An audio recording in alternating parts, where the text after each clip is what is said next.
جہاد ہوگا، اعداء اللہ اعداء الدین کے ساتھ مقابلے ہوں گے، اور ان میں سر فہرست ہے یہود، اور یہود ہی کے ساتھ جب آخری مارکا ہو رہا ہوگا اور وہاں مسلمانوں کے قدم جو ہے وہ کمزور پڑ رہے ہوں گے، اس وقت وہ حضرت مسیح کا نزول ہوگا، اور وہ دجال اکبر جو یہود کا اس وقت سب سے بڑا لیڈر ہوگا اسے بھی قتل کریں گے اور یہودیوں کا قلع کما کریں گے۔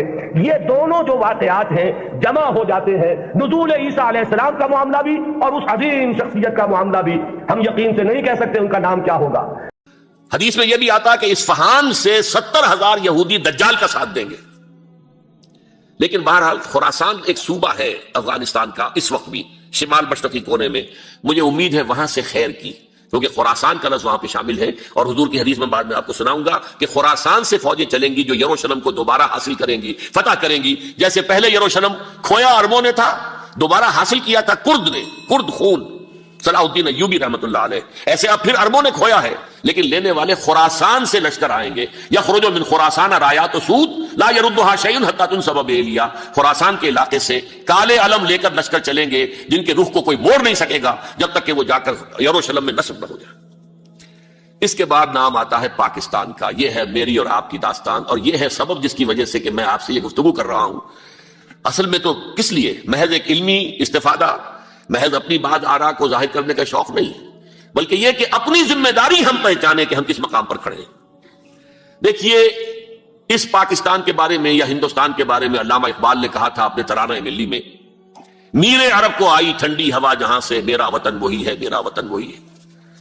اور مجھے بتایا گیا کہ سنن ابی داؤد میں یہ روایت موجود ہے کہ حضور نے فرمایا کہ ہندوستان کی طرف سے مجھے ٹھنڈی ہوا آتی ہے، اگرچہ مجھے وہ حدیث ابھی نہیں ملی ہے، لیکن حزب التحریر کا ایک کارڈ مجھے ملا تھا، تو اس میں اس حدیث کا اور اس میں ابن داؤد ابو داؤد کی روایت کا حوالہ موجود تھا۔ لیکن میں جو چیز آپ کو بتا چکا ہوں وہ یہ کہ الف ثانی کا پورا تجدیدی کارنامہ اس ہندوستان کی سرزمین میں ہوا۔ مجدد الف ثانی شیخ احمد سرندی، شاہ ولی اللہ دہلوی، سید احمد بریلوی، وہ تو ہمارے پاکستان میں آ کر جو ہے ان کا خون جذب ہوا ارض پاکستان میں۔ پھر شیخ الہند مولانا محمود حسن۔ تحریک خلافت چلی تو صرف ہندوستان میں چلی اور کہیں نہیں چلی۔ آزادی کی تحریک چلی پوری دنیا میں، وہ نیشنلزم کی بنیاد پر چلی، ملے نیشنلزم، عرب نیشنلزم، ترک نیشنلزم، ہمارے ہاں چلی تو اسلام کے نام پر پاکستان کا مطلب کیا، لا الہ الا اللہ۔ پھر پاکستان قائم ہوا معجزے کے طور پر، بلکہ نازل ہوا ہے لیلۃ القدر میں، انا انزلناہ فی لیلۃ القدر، جیسے قرآن نازل ہوا لیلۃ القدر میں، یہ پاکستان بھی نازل ہوا لیلۃ القدر میں۔ اس کا برقرار رہنا ابھی تک معجزہ ہے۔ ہندو یہ سمجھتا تھا، کانگریس سمجھتی تھی کہ جھٹپٹ ختم ہو جائے گا۔ پھر یہ کہ اس کا قرارداد مقاصد کا پاس ہو جانا، مزید بھی اور اضافی دفعات دستور میں آ جانا، اب کمرشل انٹرسٹ کو ربا قرار دے کر حرام قرار دینا، یہ سارے لینڈ مارکس ہیں کہ جو اشارہ کر رہے ہیں کسی چیز کی طرف، معاملہ کدھر جا رہا ہے۔ پھر یہ کہ یہ جو 14ویں صدی کے مجدد تھے شیخ الہند، اس کے بعد سے کچھ ایسی شخصیتیں عظیم پیدا ہوئی ہیں ہند میں، جن کو میں سمجھتا ہوں کہ 14ویں صدی کے مجدد اور 15ویں صدی کے مجدد کے درمیان یہ 15ویں صدی کے مجدد کی راہ کو سیدھا کرنے والے، جیسے کہ حضرت یحییٰ نے کہا تھا میں تو آنے والے کا راستہ سیدھا کر رہا ہوں حضرت عیسیٰ کے لیے، ایسے ہی 15ویں صدی کے لیے امام مہدی کے لیے راستہ صاف کرنے والے سب سے پہلے علامہ اقبال، جنہوں نے اسلام کا تصور دین کی حیثیت سے دوبارہ زندہ کیا ہے، ورنہ اسلام ایک مذہب کی شکل اختیار کر چکا تھا۔ پھر مولانا مودودی، مولانا ابوالکلام آزاد حکومت الہیہ کے نعرے کے ساتھ میدان میں آئے۔ یہ اقبال نے جو تصور پیش کیا تھا اس پر عملی جدوجہد کے لیے حزب اللہ قائم ہوئی۔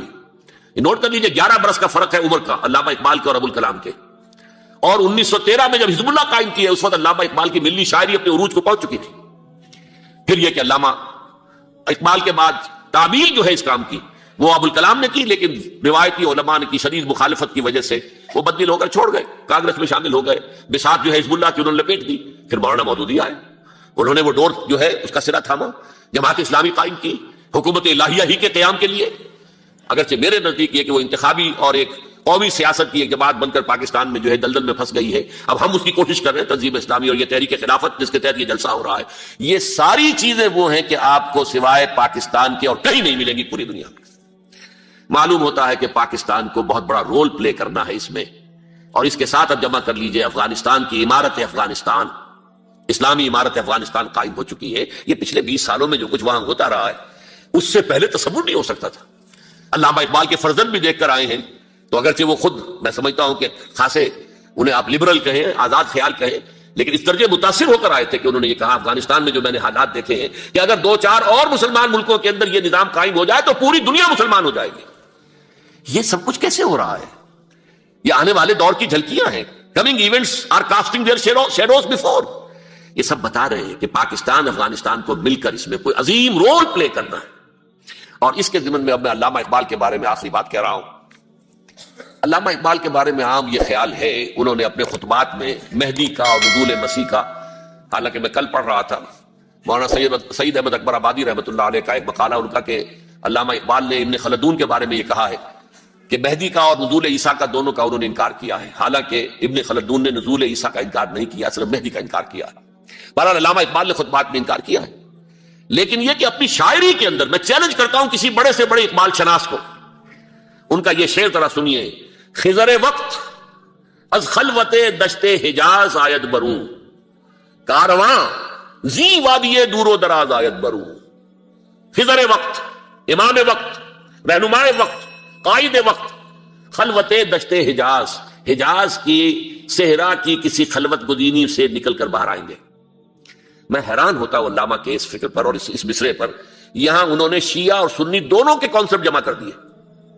شیعہ کا کانسیپٹ یہ چھپے ہوئے کسی غار میں وہاں سے برآمد ہوں گے، اور ہمارا کانسیپٹ میں ام سلمہ رضی اللہ تعالیٰ عنہ کی حدیث سنا چکا، چھپے ہوئے ہوں گے وہ وہاں پر، مدینہ سے نکل کر آ کر مکے میں چھپ جائیں گے.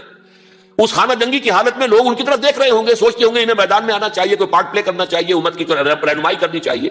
لیکن وہ چھپیں گے، وہ کارے ہوں گے، وہ اس ذمہ داری کو قبول نہیں کرنا چاہیں گے، جا کے چھپ جائیں گے مکے میں. وہاں سے مکے والے انہیں نکالیں گے، اور وہ کارے ہوں گے، انہیں بالکل یہ پسند نہیں ہوگا کہ یہ ذمہ داری اٹھائیں. تو خضر وقت از خلوت دشت حجاز آیت بروں، کارواں زی وادی دور و دراز آیت بروں. کارواں جو چلے گا ان کی مدد کے لیے اس وادی دور و دراز، اس زی عظیم وادی دور و دراز، یہ وادی سندھ ہے. وادی سندھ جو ہے ہم سمجھتے ہیں کہ صرف یہ پاکستان اور پنجاب جو ہے یہ اس میں شامل ہے. سندھ اور پنجاب نہیں، افغانستان کا پورا مشرقی علاقہ اس میں شامل ہے. جیسے دریائے جہلم سندھ میں جا رہا ہے، جیسے دریائے گلگت سندھ میں آ کر ملتا ہے، جیسے دریائے چناب اور راوی اور جہلم اور یہ سب جا رہے ہیں اور آ رہے ہیں، اسی طرح دریائے کابل کہاں سے آ رہا ہے، دریائے گومل کہاں سے آ رہا ہے، ٹوچی کہاں سے آ رہا ہے. یہ سارا جو ہے ڈرین جو ہو رہا ہے ایسٹرن جو ہے پارٹ آف افغانستان، یہ سب وادی ہے. اس وادی کے یہ دو حصے ہیں، ایک حصہ جو ہے یہ ادھر پاکستان میں ہے اور اسی وادی کا دوسرا حصہ جو ہے وہ افغانستان میں ہے. کارواں زی وادی دور و دراز آیت بروں، کارواں چلے گا یہاں سے. یخرج ناس من المشرق یؤتون للمہدی، یعنی سلطان ہی مشرق سے فوجیں چلیں گی کہ جو مہدی کی حکومت قائم کریں گی. اور یخرج من خراسان رایات و سود، اور خراسان سے سیاہ پرچم چلیں گے کہ جن کا رخ کوئی موڑ نہیں سکے گا، حتیٰ تنصب بیلیہ، یہاں تک کہ وہ جا کر یروشلم کے اندر نصب ہو جائیں گے. حضرات، میں ایک میری گفتگو کا حصہ باقی تھا لیکن میں اسے چھوڑ رہا ہوں، اس لیے کہ گلوبلائزیشن جو اس کی ہوگی، جو خلافت علی منہاج النبوہ کی تجدید کامل حضرت مہدی کے ہاتھوں عرب میں ہوگی، اس سے پہلے اس کے لیے محنت، کوشش، جد و جہد پاکستان اور افغانستان میں ہو چکی ہوگی جو اسے سپورٹ کرے گی اور وہاں جا کر حکومت قائم کرے گی. اس کے بعد گلوبلائزیشن کا جو مرحلہ اس کا ہے وہ حضرت مہدی کے ہاتھوں نہیں ہے، وہ حضرت عیسیٰ ابن مریم ان کے نزول کے بعد ہے، جن کے نزول کے بعد دجال کا خاتمہ ہوگا اور یہودیوں کا استحصال ہوگا. مسلمانوں پر بھی بڑی تکالیف عربوں پر آئیں گی، شدائد آئیں گے، لیکن یہ وہ میں حصہ ملتوی رکھتا ہوں کسی دوسری محفل اور کسی دوسری مجلس اور نشست پر. اب میں آپ کو ذرا اس جو انسانوں میں سے انسان دشمنی کا جن کا سب سے بڑا رول ہے، میں ان کی 2000 سالہ تاریخ کا آپ کے سامنے نقشہ رکھنا چاہتا ہوں. ان 1400 سال کا تو میں نے صرف 4 آپ کو پوائنٹس بتائے. موسیٰ سے عیسیٰ تک 1400 برس علیہ الصلوۃ والسلام، 2 مرتبہ عروج، 2 مرتبہ زوال، اشیریوں کے ہاتھوں پٹوائی، بابلیوں کے ہاتھوں پٹانا، گریکس کے ہاتھوں مرمت، رومنس کے ہاتھوں مرمت. یہ جو 2000 سال ہے، کیونکہ اب تو ظاہر بات ہے 21ویں صدی شروع ہو گئی، 20 صدیاں حضرت مسیح کو پوری ہو گئی. پہلی بات نوٹ کیجئے، حضرت مسیح کی پیدائش ہے سن 1 قبل مسیح. یہ نقطہ آپ نے کبھی سنا ہے یا نہیں؟ جب ملینیم کا سلسلہ شروع ہوا تھا پچھلے سال تو میں نے بیان کر دیا تھا کہ ایک عجیب حساب کے اندر انہوں نے غلطی کی ہوئی ہے. حضرت مسیح کی پیدائش ہوئی 25 دسمبر کو، سن انہوں نے شروع کر دیا، جو اس کے بعد جنوری آئی تو پہلا سال شروع ہو گیا. اگر جنوری سے پہلا سال شروع ہوا تو یہ 6 دن جو ہے تو اس کے پچھلے سال میں تھے. لہذا کہا جائے گا کہ Jesus Christ was born 1 year before Christ BC. تو 1 قبل مسیح میں حضرت مسیح کی پیدائش ہوئی. یہ آخری اسرائیلی نبی اور رسول. یہودی علماء کی مخالفت، دشمنی، سولی پر چڑھوا دینا میں بیان کر چکا ہوں. سن 33 عیسوی میں جبکہ حضرت مسیح کی عمر 33 برس تھی، اللہ تعالیٰ نے انہیں زندہ آسمان پر اٹھا لیا، لیکن یہودیوں نے اپنے خیال کے مطابق انہیں سولی پر چڑھوا دیا، ان کی موت واقع ہو گئی۔ اگرچہ اس کے بعد یہ اختلاف ہے ان میں، یہودی کہتے ہیں وہ سولی پر چڑھ گیا، ختم ہوا، مر گیا، عیسائی کہتے ہیں نہیں، انتقال ہوا ہے مسیح کا صلیب پر، لیکن پھر وہ دوبارہ زندہ ہو گئے ہیں۔ ان کی لاش ایک غار میں رکھ دی گئی تھی، وہاں ریزریکشن ہو گیا، ان کا باعث بعد الموت وہی ہو گیا، اور پھر انہیں اللہ نے زندہ آسمان پر اٹھا لیا۔ تو ہمارے اور عیسائیوں کے درمیان نوٹ کر لیجئے، یہ چیز مشترک ہے کہ حضرت مسیح آسمان پر زندہ اٹھائے گئے۔ فرق کیا ہے؟ وہ سمجھتے ہیں کہ سولی دیے گئے، سولی پر مرے، پھر زندہ ہوئے، پھر گئے۔ ہم سمجھتے ہیں کہ نہیں، وما صلبوہ وما قتلوہ، انہوں نے نہ صلیب دے سکے انہیں اور نہ انہیں قتل کر سکے، بل رفعہ اللہ الیہ، اللہ نے اٹھا لیا۔ پھر ہمارا اور یہ اس کا عیسائیوں کا ایک اور اتفاق ہے، سیکنڈ کمنگ آف جیسس، حضرت مسیح دوبارہ آئیں گے، یہ عیسائیوں کا بھی عقیدہ ہے اور ہمارا بھی۔ بہرحال تو جیسا کہ میں نے عرض کیا کہ اس وقت یہ عذاب استیصال، عذاب اکبر کے مستحق ہو چکے تھے، لیکن اللہ نے ان کی مدت دراز کی ہے، لیکن ان پر دنیاوی عذاب کا ایک کوڑا جو ہے اللہ تعالیٰ کی طرف سے اسی وقت برسا، دنیاوی عذاب دنیا میں رہتے ہوئے ختم نہیں کیا۔ 37 برس بعد حضرت مسیح کے رفع سماوی کے 37 برس بعد سن 70 میں یہودیوں نے بغاوت کی رومیوں کے خلاف، رومی ٹائٹس جنرل تھا ایک، اس نے پھر جو حملہ کیا ہے 1,33,000 یہودی ایک دن میں قتل کیا یروشلم میں، اور ہیکل سلیمانی گرا دیا۔ وہ ہیکل پہلے بھی گرا تھا، پہلے 1400 سال کے دوران میں بھی نبوکدنضر نے گرایا تھا، لیکن پھر اس کے 150 سال بعد انہوں نے دوبارہ بنا لیا تھا، اس لیے وہ اسے سیکنڈ ٹیمپل کہتے ہیں۔ پہلا ٹیمپل جو حضرت سلیمان نے بنایا تھا، نبوکدنضر نے گرا دیا 587 قبل مسیح میں، پھر دوبارہ انہوں نے 150 سال کے بعد بنا لیا۔ وہ اس تاریخ کا حصہ ہے، میں نے جس کے بارے میں آپ کو تفصیل نہیں بتائی۔ اس میں یہ ہوا سن 70 میں وہ گرا دیا گیا، وہ آج تک گرا پڑا ہوا ہے۔ نمبر 2 یہ کہہ دیا گیا کہ یہودیوں اس ارض فلسطین سے نکل جاؤ، تم یہاں نہیں رہ سکتے اب۔ لہذا جس کا جہاں سینگ سمایا چلا گیا، یورپ میں چلے گئے، ایشیا میں آ گئے، عرب میں آ گئے، یہ 3 قبیلے جو رات بھی میں نے عرض کیا تھا، بنو قینقاع، بنو نذیر اور بنو قریظہ، یہ وہاں سے آ کے مدینے میں آباد ہو گئے، جس کا جہاں سینگ سمایا، افریقہ میں، ہندوستان میں، جہاں چلے گئے۔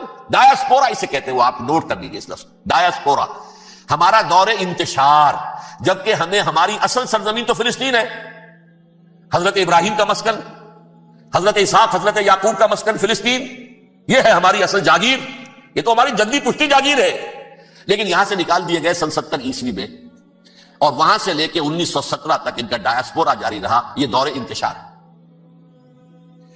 اس دور انتشار کے چند حصے ہیں جس کو میں چاہتا ہوں کہ آپ علیحدہ علیحدہ سمجھ لیں۔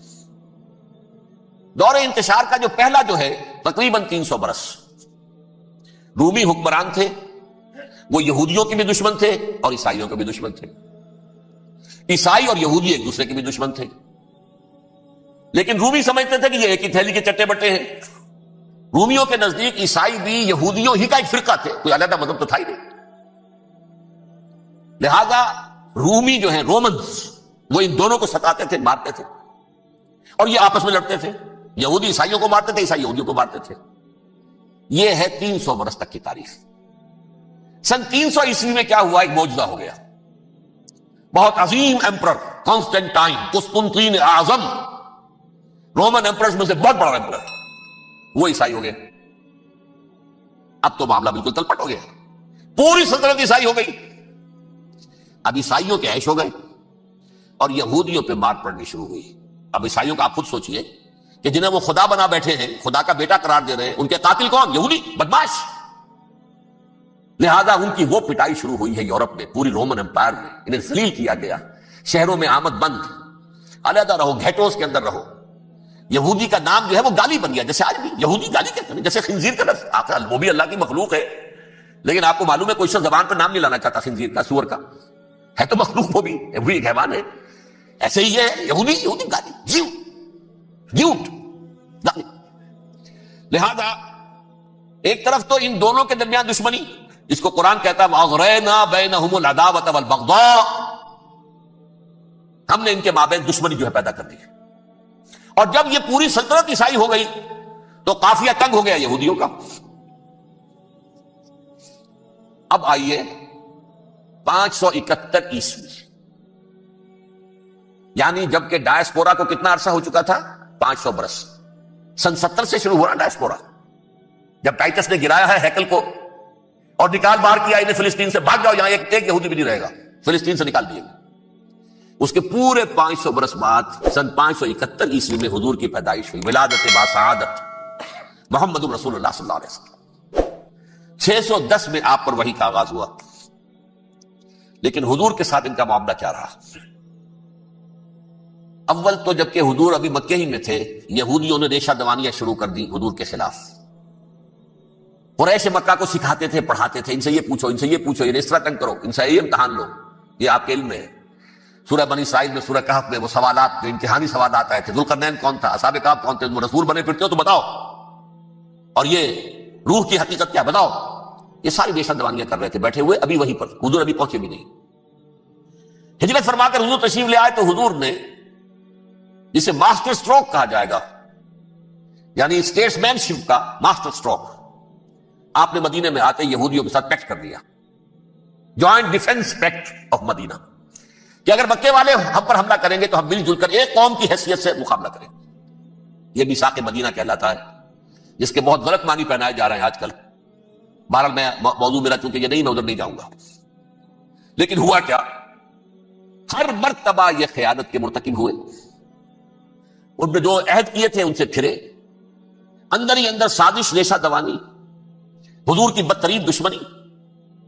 سورہ نساء کی آیت نمبر 12 میں، 14 میں، 13 میں فرمایا ہے لا تزال تطلع علی خائنۃ منہم، اے نبی ہمیشہ آپ کے علم میں ان کی طرف سے خیانتیں، بددیانتیاں آتی رہیں گی، اور بار بار وہ مسلسل جنگ کی آگ بھڑکاتے تھے، قریش کو دعوت دیتے، آؤ آؤ آؤ ہم اندر سے بغاوت کر دیں گے، تم آؤ تو صحیح، ختم کریں محمد کو اور اہل ایمان کو صلی اللہ علیہ وسلم ورضی اللہ تعالی عنہم اجمعین۔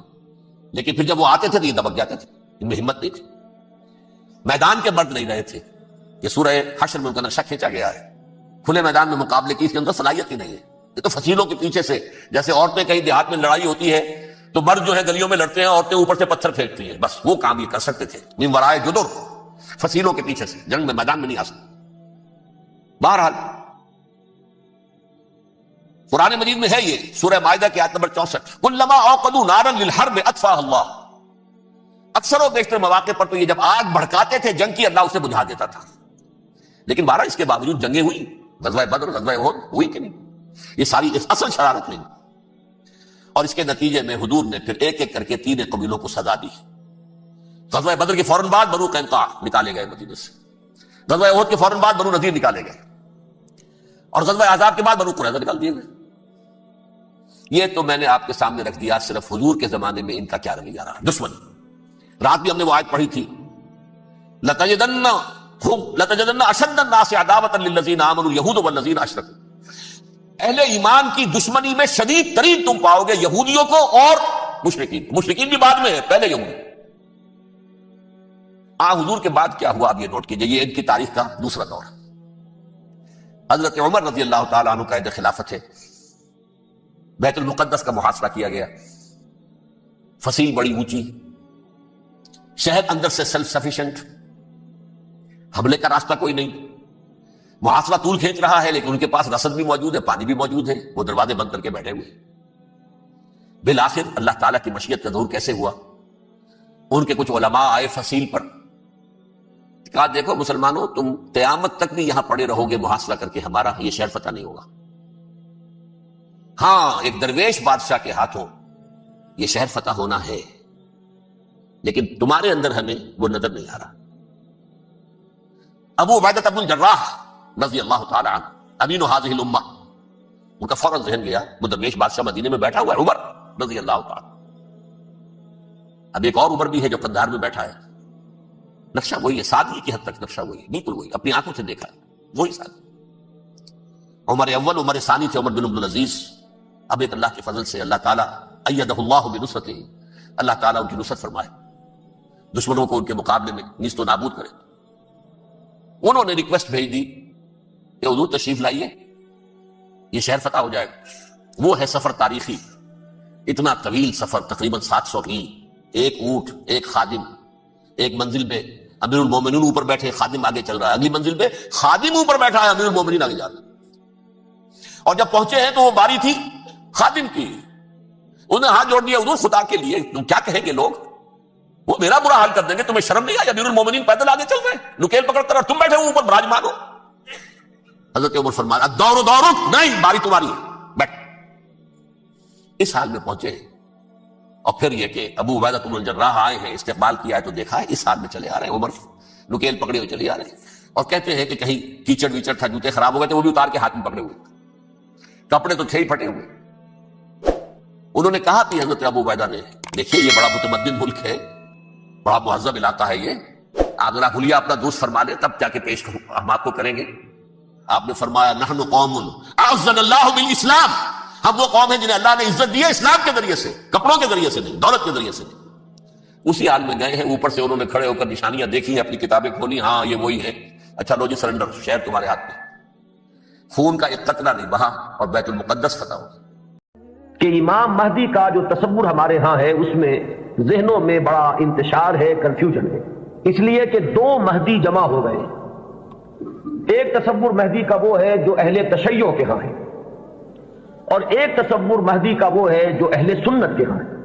ان دونوں میں زمین و آسمان کا فرق ہے، صرف ایک لفظی اشتراک نے، ایک نام کے مشترک ہونے نے ذہنوں کے اندر بہت سے مغالطوں کا جال جو ہے وہ پھیلا دیا ہے۔ بسم اللہ الرحمن الرحیم۔ اس کے لیے مجھے جو بنیادی فرق ہے اہل سنت میں اور اہل تشیع میں، اس میں سے ایک موضوع پر گفتگو کرنی ہوگی۔ اہل سنت کا جو مجمع علیہ عقیدہ ہے، اسی سے ہم نے گفتگو شروع کی تھی، وہ ختم نبوت۔ نبی اکرم صلی اللہ علیہ وسلم پر ہر نوع کی نبوت ختم ہو چکی، آپ کے بعد کوئی نبی نہیں ہے، نہ کوئی ذلی ہے، نہ بروزی ہے، نہ جزوی ہے، نہ کلی ہے، نہ صاحب شریعت ہے، نہ بغیر شریعت ہے، نہ صاحب کتاب ہے، نہ بغیر کتاب۔ نبوت کی بنیاد ہے وحی نبوت پر، اور وحی نبوت کا دروازہ بند ہو چکا، یہ کھڑکی ہمیشہ ہمیشہ کے لیے بند ہو۔ اسی ضمن میں نبوت کا خاصہ ہم مانتے ہیں عصمت، معصوم ہونے۔ معصومیت جو ہے یہ خاصہ نبوت ہے اہل سنت کے نزدیک۔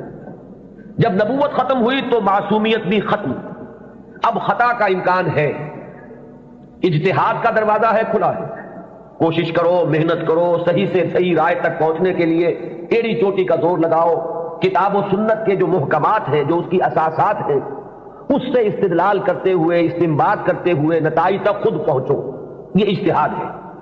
اس اجتہاد میں جہاں ثواب کا امکان ہے، خطا کا بھی۔ ثواب یہاں سے والا ثواب نہیں، صاد والا ثواب، جس سے آپ بولتے صائب الرائے، وہ شخص کہ جس کی رائے صحیح ہوتی ہے۔ تو ثواب کا بھی امکان ہے کہ صحیح رائے تک انسان پہنچ جائے، اور خطا کا بھی احتمال ہے۔ یہ جو خطا کا احتمال ہے، اگر پوری نیک نیتی سے خطا ہوئی ہو، انسان کی اپنی نیت میں کوئی فساد نہ ہو، اس کے اپنے اندر کوئی اس کے ارادوں میں کجی نہ ہو، تو اگر خلوص اور اخلاص کے ساتھ ایک مجتہد غلطی کرتا ہے، خطا کرتا ہے، ہمارا موقف یہ ہے کہ اسے بھی اجر ملے گا، اکیرا اجر ملے گا، اس لیے کہ اجتہاد کا مادہ وہی جہد ہے۔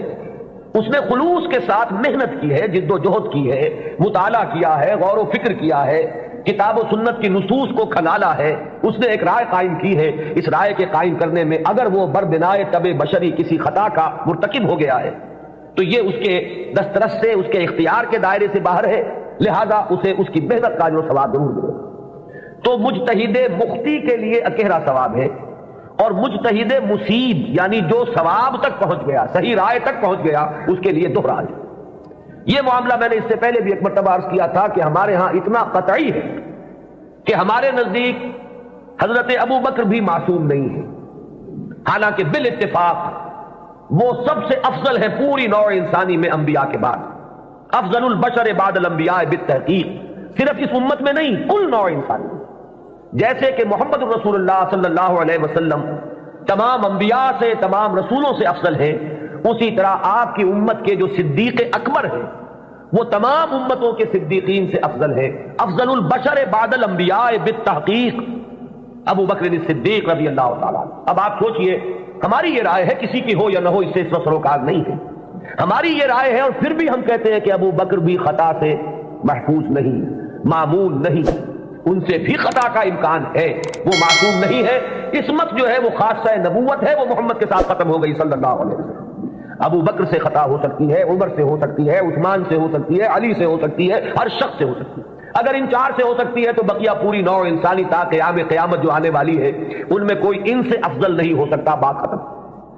لیکن اہل تشیع کا عقیدہ یہ ہے کہ نبوت کا دروازہ تو بند ہوا ہے، لیکن اس کے بعد امامت معصومہ کا ایک سلسلہ چل رہا ہے، اور یہ امامت معصومہ اہل بیت میں ہے۔ نبی اکرم صلی اللہ علیہ وسلم کی جو اولاد حضرت فاطمہ رضی اللہ تعالی عنہا سے چلی ہے، یہ اس میں امامت معصومہ کا ایک سلسلہ ہے کہ جو چل رہا ہے۔ تو آپ اچھی طرح جان لیجئے کہ ہمارے نقطۂ نگاہ سے تو وہ بھی ایک جزوی نبوت ہو گئی، جہاں خاصہ عصمت آ گیا، نبوت کا ایک جز آ گیا۔ تو ہمارے اور ان کے درمیان جو سب سے اہم اختلاف ہے یہ کہ صحابہ میں افضل کون ہے، یہ معاملہ تو کچھ لوگوں کے اپنے ذوق کا بھی ہو سکتا ہے، مزاج اور افتاد کا بھی ہو سکتا ہے۔ ظاہر بات ہے کہ پسند ناپسند پر تو انسان کو اختیار بھی نہیں ہوتی۔ میں نے کئی مرتبہ عرض کیا کہ ایک ہی پودا ہے گلاب کا، اس پر پھول کھلے ہوئے ہیں، آپ کو کوئی ایک پھول زیادہ پسند آیا، آپ نے اس کو لے لیا، اور آپ بتا بھی نہیں سکیں گے کہ اس میں آخر سبب کیا ہے، آپ نے دوسرے پھولوں کو چھوڑ کر اسے کیوں منتخب کیا۔ تو یہ معاملہ اتنا بنیادی نہیں ہے، اگرچہ ہمارے نزدیک صحابہ کرام میں افضلیت کا ایک پیٹرن ہے اور وہ معین ہے کہ پوری امت میں افضل ترین 4 خلفاء ہیں، اور ان میں ترتیب فضیلت جو ہے وہ ترتیب خلافت کے مطابق ہے۔ ابو بکر ہے، عمر ہے، عثمان ہے، پھر علی۔ ان کے بعد وہ 6 ہیں عشرہ مبشرہ میں سے، ان کے بعد اصحاب بدر ہیں، ان کے بعد اصحاب شجرہ ہیں، ان کے بعد تمام صحابہ ہیں، اور ان کے بعد پھر اب سلسلہ جو ہے وہ چلتا جائے گا۔ آگے بات میرٹ پر ہوگی، شخصی میرٹ پر، لیکن یہاں جو ہے معاملہ شخصی میرٹ کا نہیں ہے، یہاں تو معاملہ جو ہے معین ہے کہ یہ سیڑھیاں ہیں۔ تو یہ ہے ہمارا ایک موقف، لیکن میں پھر بھی عرض کروں گا کہ اس کو میں کوئی اہم عقیدے کی بات نہیں کہتا، یہ ایک ذوق کا معاملہ بھی ہو سکتا ہے۔ یہاں تک کہ امام الہند حضرت شاہ ولی اللہ دہلوی رحمۃ اللہ علیہ نے ایک بڑی عجیب بات لکھی، وہ یہ لکھتے ہیں کہ اگر میری طبیعت کو اس کے آزاد رجحان پر چھوڑ دیا جائے تو وہ فضیلت علی کی طرف زیادہ مائل ہے۔ کتنی سچی بات کہی ہے کہ میرے ذاتی رجحان کو، میری طبیعت کو، ایک ہے میرا ذوق، اگر اسے آزاد چھوڑ دیا جائے تو وہ کچھ فضیلت علی کی طرف زیادہ اس کا رجحان ہے، وہ زیادہ قائل ہے، لیکن مجھے حکم ہوا ہے کہ میں فضیلت کا اقرار کروں ابو بکر اور عمر اور عثمان۔ اب یہ ہے مقام، یہ جامعیت ہے، یہ توازن ہے۔ لہذا میں عرض کروں گا کہ اس مسئلے کو میں پھر بھی ثانوی کہوں گا، دوسرے درجے میں، لیکن یہ جو بنیادی بات ہے یہ بہت بڑا اختلاف ہے، اور ہمارے اعتبار سے تو در حقیقت یہ ایک جزوی نبوت ہے کہ جس کے قائل ہیں ہمارے یہ بھائی جو اپنے آپ کو اہل تشیع ہیں۔ بہرحال ان کا بھی آگے سلسلہ، یہ عام معلومات کے لیے بھی بات ہے کہ ذہنوں میں رہنی چاہیے، ہمیں اکثر و بیشتر بڑی بنیادی باتیں بھی اپنی تاریخ کی معلوم نہیں۔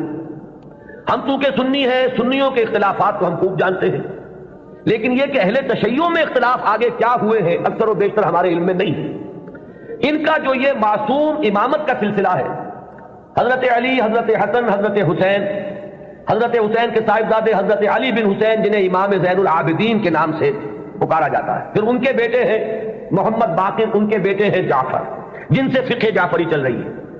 یہ 6 امام تو ان کے ہاں متفق علیہ، ان میں تو یہ جو شاخ چلی ان میں کوئی اختلاف نہیں ہے کہ یہ سب کے نزدیک ان میں متفق علیہ ہے ان کی امامت، اور یہ سب امام معصوم شمار ہو گئے۔ لیکن 7ویں امام پر آ کر ان کے ہاں ایک تقسیم ہو گئی۔ بڑے بیٹے اسماعیل تھے تو ان سے ان کے ماننے والے اسماعیلی کہلائے۔ اختلاف ہوا کہ اب امامت جو ہے حضرت جعفر صادق کی اولاد میں سے کس کی طرف منتقل ہوئی، اختلاف ہو گیا۔ بڑے بیٹے کے ماننے والے یہ کہلائے اسماعیلی، اور چھوٹے بیٹے سے جو چلا وہ پھر مسئلہ وہی چل رہا ہے۔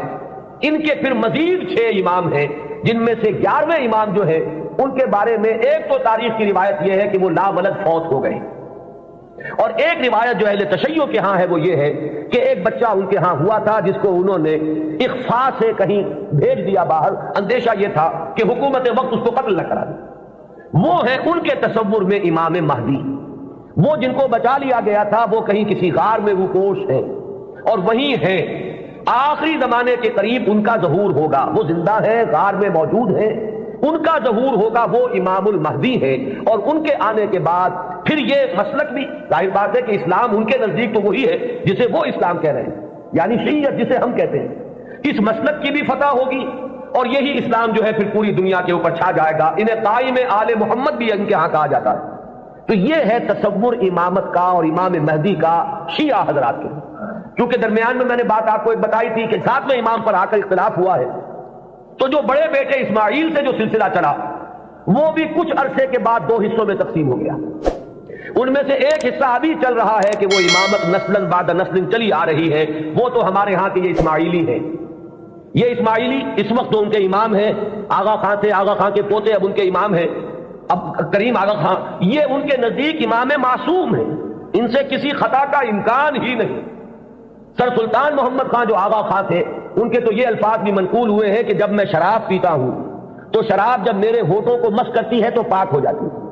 یعنی یہ امام معصوم تو وہ شے ہے کہ جس سے کوئی ناپاک چیز چھوئے گی تو پاک ہو جائے گی۔ جیسے وہ تصور ہے کہ ایک چیز، ایک پتھر کوئی ایسا بھی ہے کہ جس کو وہ چھو لے وہ سونا بن جاتا ہے، تو اسی طریقے سے یہ امامت معصومہ کیا ہے اس کا آپ تصور کیجئے۔ تو جو ایگزیکٹ لائن ہے امامت کی وہ تو در حقیقت ان کے ہاں ہے کہ وہ امامت معصومہ کا تصور جو ہے بغیر کسی سلسلے کے ٹوٹے ہوئے وہ چلا آ رہا ہے ہمارے ہاں، جن کو ہم آغا خانی کہتے ہیں، اسماعیلی کہتے ہیں، ان کے ہاں۔ ان کے ہاں دوسری شاخ وہ ہی تھی کہ اس میں بھی آگے چل کر امام غائب ہو گیا، وہ دوسرا امام ہے غائب۔ تو ایک امام غائب تو وہ ہیں جنہیں امام المہدی کہا جاتا ہے، وہ ہمارے ہاں کے جو عام شیعہ حضرات ہیں جنہیں اثنا عشری شیعہ کہتے ہیں، یعنی 12 اماموں کے ماننے والے۔ ایک وہ جو شاخ اوپر والی ہے اس کو شش امامیہ کہتے ہیں، یعنی 6 اماموں تک تو متحد آئے، اس کے بعد 6 کے بعد 7ویں امام پر ایک شاخ نکل گئی، تو وہ شش امامیہ کہلاتے ہیں ان کے نزدیک، اور خود کو یہ کہتے ہیں اثنا عشری۔ لہذا کسی بھی شیعہ دوست سے اگر بات ہو، آپ شیعہ کہیں گے تو وہ کچھ برا مانے گا، چپ رہے، آپ سے احتجاج نہ کرے تو بات اور ہوگی۔ لیکن یہ کہ اگر آپ ان سے مہذب انداز میں سوال کرنا چاہیں تو آپ کا سوال یہ ہونا چاہیے کہ کیا آپ اثنا عشری ہیں؟ یہ لفظ وہ ہے جو وہ خود اپنے لیے اختیار کرتے ہیں۔ لہذا وہ 12 اماموں والا سلسلہ کے 6 متفق علیہ، 5 بعد میں، اور جو 12ویں امام ہیں ان کے وہ عہد طفولیت ہی میں کہیں ان کو بھیج دیا گیا کہیں حفاظت کے ساتھ، اور وہ کسی غار میں ابھی ہے اور وہ وہیں سے ظہور کریں گے۔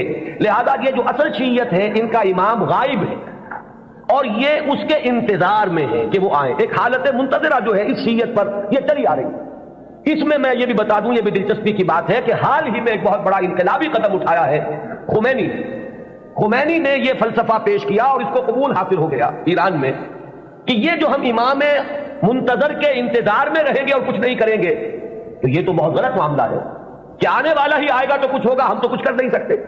اس نے تو ہمارے اوپر تعطل طاری کر دیا ہے، ہم لوگ جو ہے بالکل ظالموں کے لیے اور غلط کار لوگوں کے لیے نرم چارہ بن گئے ہیں، جیسے چاہے وہ کریں، ہم تو ہاتھ نہیں پکڑ سکتے، اس لیے تو ہم تو منتظر ہیں کہ کوئی آنے والا آئے گا تو صورت بدلے گی۔ تو انہوں نے فلسفہ پیش کیا کہ جب تک وہ امام غائب ظاہر نہیں ہوتے، نائب امام کی حیثیت سے کوئی شخص وہ تمام اختیارات ہاتھ میں لے سکتا ہے جو اصل میں امام کے۔ لہذا امام خمینی جو ہے اس وقت نائب امام ہے، وہ امام جو غائب ہیں ان کے نائب کی حیثیت سے وہ سارے اختیارات اور حقوق جو امام کے ہیں وہ اب امام خمینی کے پاس ہیں، اور اپنے کانسٹیٹیوشن میں انہوں نے اس کو ایک خاص اصطلاح دی ہے، یہ ہے ولایت فقیہ، کہ یہ وہ شخصیت ہے کہ جو بھی حکومت کا ڈھانچہ نیچے بنے گا، کوئی صدر منتخب ہو، کوئی وزیر اعظم منتخب ہو، پارلیمنٹ ہو، یہ سارا ڈھانچہ چلتا رہے گا، لیکن اوپر تلوار لٹکی رہے گی ولایت فقیہ کی کہ جس کو جس وقت چاہے وہ برطرف کر دے۔ یہی وجہ ہے کہ وہ ابو الحسن بنی صدر جو ہے وہ پیرس میں بیٹھے ہوئے ہیں، حالانکہ بہت بڑی اکثریت سے اس وقت ہمیں یہی بتایا گیا تھا واللہ عالم کہ بڑی عظیم اکثریت سے وہ صدر منتخب ہوئے تھے، لیکن بہرحال یہ تو نیچے کا ڈھانچہ ہے، اصل میں تو اوپر ولایت فقیہ ہے، اس کا اعتماد حاصل رہے گا تو کوئی شخص رہے گا، ورنہ نہیں۔ میں یہاں نہ کوئی تنقید کرنا چاہتا ہوں نہ کسی اختلاف کا اظہار، آپ کو بتا رہا ہوں کہ بات سمجھ میں آئے کہ امام مہدی کا اصل کانسیپٹ کیا ہے۔ یہ لفظ زیادہ جو ہے معروف جو در حقیقت اس شیعہ نظریے کے تحت ہے۔ ابھی میں آپ کو بتاؤں گا کہ ہمارے ہاں تو جو روایات کسی قدر پائے کی ہے، کوئی ان کی حیثیت ہے، وہاں مہدی کا لفظ ہے ہی نہیں، کہیں بھی نہیں۔ اس اعتبار سے معاملہ بڑا مختلف ہے، کچھ خبریں ہیں ہمارے ہاں وہ میں بھی عرض کروں گا، لیکن امام مہدی کی اصل شخصیت، ان کے بارے میں سارے تصورات، ان کا وہ مقام اور مرتبہ، یہ ساری چیزیں جو ہمارے ہاں عام ہیں یہ در حقیقت ہماری نہیں بلکہ اہل تشیع کی، وہ ہے تصور شیعہ حضرات کا جو ہمارے ہاں عام ہو گیا۔ اب آئیے جو ہمارا مسئلہ ہے، اہل سنت کے ہاں بھی یہ خبریں موجود ہیں، بلکہ میں اس کو شروع کروں گا ختم نبوت کے بعد وہ کیا اقدامات ہیں کہ جو اس امت میں اللہ تعالیٰ نے اپنی مشیت کاملہ کے تحت کیے ہیں، کہ جن کے بارے میں اس وقت جرأت کر کے ایک لفظ استعمال کر رہا ہوں کہ جو نبوت کی قائم مقامی کی حیثیت اختیار کر لیتے ہیں۔ ان میں سب سے پہلا قدم تو میں تفصیل سے عرض کر چکا ہوں، قرآن کی حفاظت۔ اللہ تعالیٰ نے ذمہ لیا، انا نحن نزلنا الذکر و انا لہ لحافظون، ہم نے ہی اس ذکر کو نازل کیا ہے اور ہم ہی اس کے محافظ۔ یہ میں عرض کر چکا ہوں اس سے پہلے اپنی تقریروں میں کہ اس آیہ مبارکہ کا جو پہلا حصہ ہے وہ تو اپلیکیبل ہے تورات پر بھی، انجیل پر بھی، زبور پر بھی، صحیفہ ابراہیم پر بھی۔ قرآن مجید میں تو گواہی ہے کہ حضرت ابراہیم کو بھی ایک کتاب ملی تھی، ان ھذا لفی الصحف الاولی صحف ابراہیم و موسیٰ۔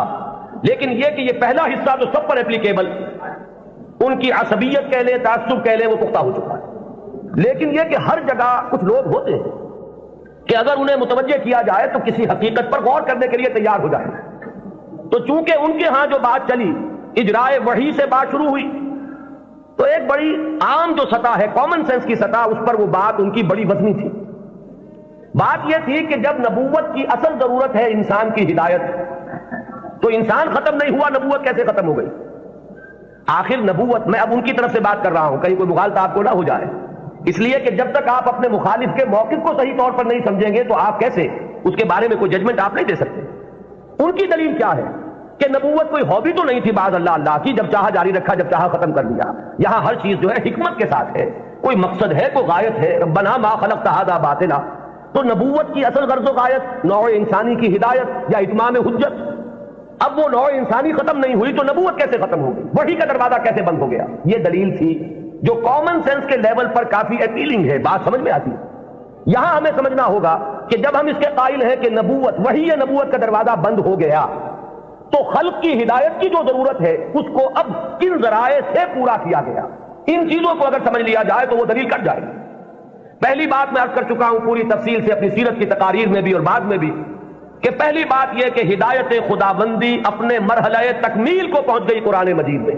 اس حقیقت کا جتنا ادراک ہوگا اور شعور کی سطح پر جتنی ریئلائزیشن ہوگی اس کی، اتنا ہی یوں سمجھیے کہ اس فتنے کا دروازہ بند ہوتا چلا جائے کہ وہ ہدایت جو وحی کے ذریعے سے دینی مقصود تھی، وہ اپنے کلائمیکس کو، نقطۂ عروج کو، اپنے نقطۂ کمال کو پہنچ چکی قرآن مجید میں۔ اور دوسری بات یہ کہ اس ہدایت خداوندی کا وہ جو اب مخزن ہے، علامہ اقبال کے الفاظ میں نوع انسان را پیام آخرین حامل او رحمت للعالمین، اس کی حفاظت کا ذمہ اللہ نے لیا۔